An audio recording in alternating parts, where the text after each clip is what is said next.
Thank you, Frank. Yeah, I was just wondering if anybody's had their child at 217 for a couple of years, if they've seen like noticeable improvements in the recent past. Also from Cornell coming in, I guess Cornell's kind of adopting the school, so I don't know if you anticipate. I don't know that much has happened on that yet. I mean, Cornell isn't here yet, and I think a lot of that is kind of in the works. I know that the school is working with them in that way. And someone else on the panel might, you they have a connecting person to Cornell, and they have the Girls Code program, right? Yeah, yeah. And it's the discussions are still in process, so we're waiting to hear back from that. But why don't we just proceed with you? Okay, so go ahead. Let me see, Natalie. And Natalie is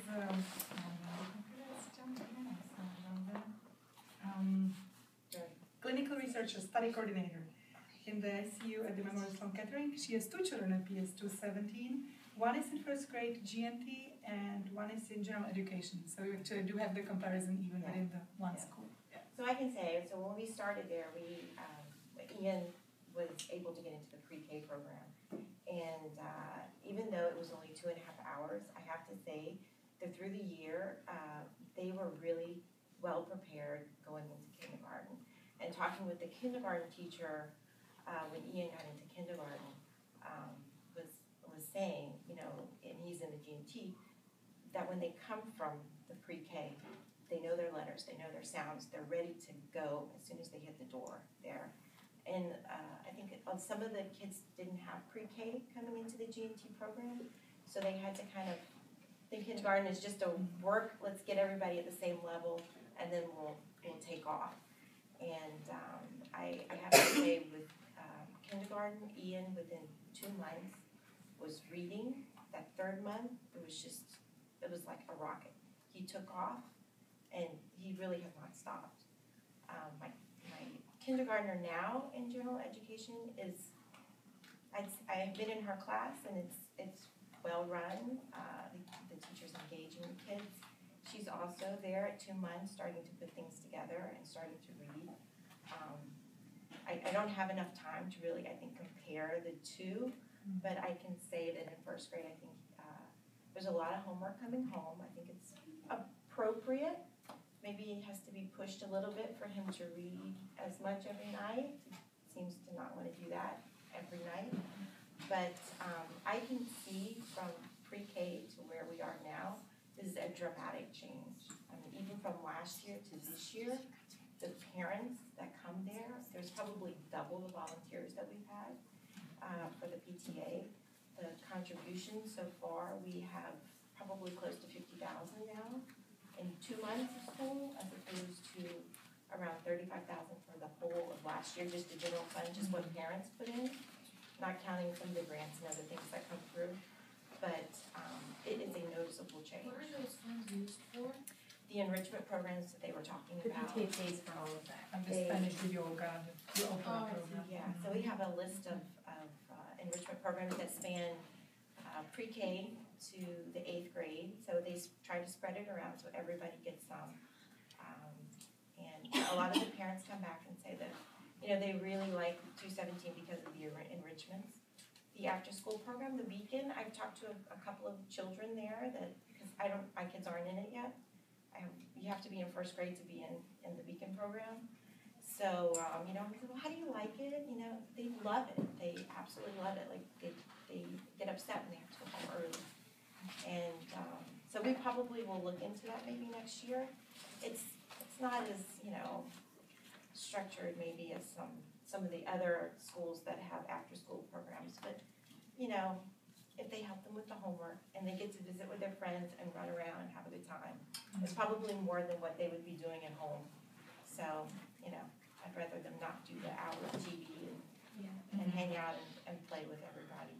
So I think there's a website, right? I think it's 217 PTA. Yes, so if you want, so that will, they list all the, you know, funding that they do, all the enrichment that they're doing this year, and you can just get more information there about the PTA. That's also a new thing that they just started, I think, a couple of years ago. So that was a parent that came aboard last year, and sometimes I think it takes about a year for everybody to kind of figure out how any school runs and what things are, because when you go through at the front, are we supposed to do something with that?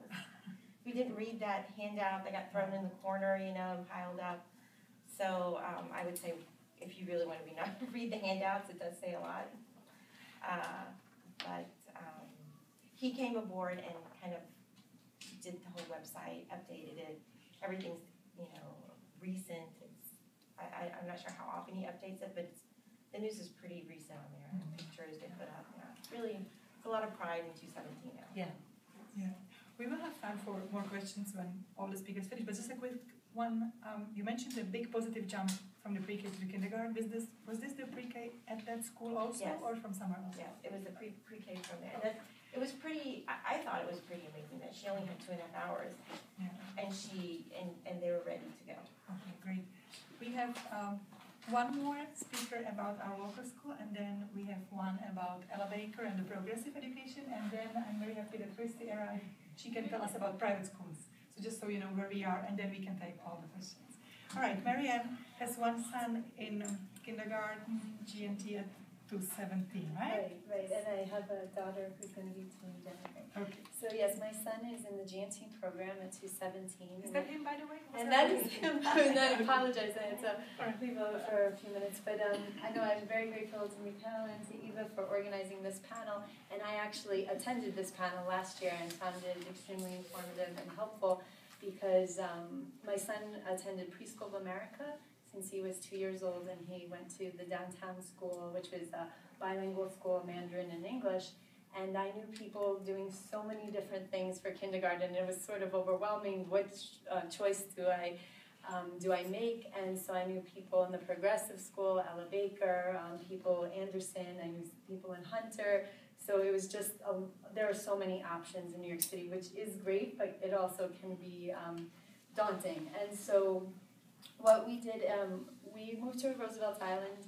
It was 3 years ago this past August, and we love it so much. We love the community and we love the people.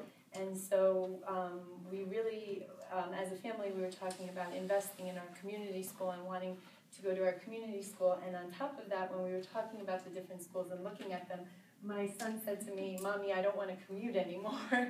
And that, coming from a 4-year-old, meant a lot to us. So what we did is... so he chose his school. So he chose his school in a way, but what we did is we also looked into, he's in the GNT program, so how did we go about preparing him for that? So there are a lot of different ways that Matt mentioned, some tutoring. And so we had friends who had their children tutored for a year prior to the exam, for 6 months prior to the exam. So I was thinking, oh my goodness, I'm late. But what I did was he had an excellent preschool teacher who recommended for us a former teacher who runs a private tutoring service, and she recommended doing a series of sessions. But what we felt for our son, and this is all very personal decision, we decided to just have him take a few practice exams with her and learn about what kind of activities we could be doing at home to get him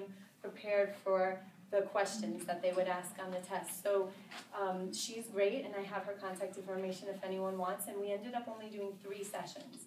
So he did basically 3 practice exams, and I spaced them out so they weren't back to back. Some people had their children going to her or another tutor once a week or once every other week. I spaced them out just so he can sort of get a sense of what kind of questions they were and do these kind of activities over a course of time before he took the exam. I also learned from her some activities I could incorporate into just playing with him. And since we did have a little bit of a commute from downtown Manhattan, on the train I would play things like I Spy and like little games like that that would get him into the thinking of how the test was going to be. And I had a very positive experience with the exam. The request for testing does end on Friday, on November 7th, and so you sign your child up, and then we did these practice exams. We did them between the beginning of October and the end of November, and we spaced out 3 sessions with this tutor. And then in addition to just doing personal, games but we kept it very light, very fun. I never formally sat down with him and had him do a practice exam. And then you get the results, and then you have to choose And he did test into citywide. So we did know people who went to Anderson. Anderson is a citywide gifted and talented school, and we looked at Anderson, we looked at Ella Baker, the progressive school. Before we knew his GNT results, we did look at also Success Academy, which is a charter school, which some people mentioned. I do know people whose children go to Success Academy as well. But we, in the end, decided to go with the GNT program at PS 217, and we've been so happy with the school. I'm so happy with the PTA. The president of the PTA lives in my building, and before we decided, I did meet with her, and I was really impressed with just how things were working. It seemed like there's a good, and I feel there's a good communication between the parents and the teachers and the administration, which is great. And because it is a smaller school, there is really that sense of community where the principal knows your child. You feel like you get to know everyone very quickly, which is a really nice feeling. And since Roosevelt Island is a small community, it's nice to have that community feeling with the school. So I can answer any other questions about GNT prep, and I did look into other schools, so if you have any questions about other schools as well, I'm happy to answer them. Great.